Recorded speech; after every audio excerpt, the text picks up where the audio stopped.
Peoples party मुस्लिम league नून की coordination committee का इजलास गवर्नर हाउस में 2 घंटे तक जारी रहा। इजलास में मुख्तलिफ उमूर पर इत्तेफाक राय पैदा कर लिया गया।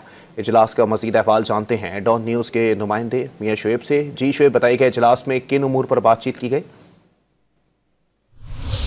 जी बिल्कुल, पीपल्स पार्टी और नून लीग की कोऑर्डिनेशन कमेटियों का इजलास आज गवर्नर हाउस में 2 घंटे तक जारी रहा। इजलास में दोनों जानब से जो शिकवे वो किए गए। इजलास में पीपल्स पार्टी की जानब से दो टोक मौक़िफ़ अपनाया गया कि पीपल्स पार्टी के तादेर जो मसाइल हैं वो हल नहीं हो रहे। अगर इस इत्तेहाद को नून लीग चलाना नहीं चाहती तो हमें आगाह किया जाए, हम अपना आइंदा का लाहे अमल जो है वो तय करेंगे। और इसमें यह भी वाज़िया किया गया कि अगर इत्तेहाद टूटता है तो ज्यादा नुकसान जो है वो नून लीग का होगा। इसके साथ साथ नून लीग की जानब से ये कहा गया कि क्योंकि जो भी पीपल्स पार्टी के मामलात हैं इनको हर सूरत हल किया जाएगा, जिसमें ये इत्तफाक़ी राय पैदा किया गया कि जिन हलकों में पीपल्स पार्टी के अरकान असम्बली हैं वहाँ जो है पीपल्स पार्टी की जो डेवलपमेंट कमेटियाँ हैं वो पीपल्स पार्टी की सरबराही उनको पीपल्स पार्टी को दी जाएगी। दोनों कमेटियों की जानब से ये कहा गया कि आइंदा दोनों जमातें जो है वो मुशावरत से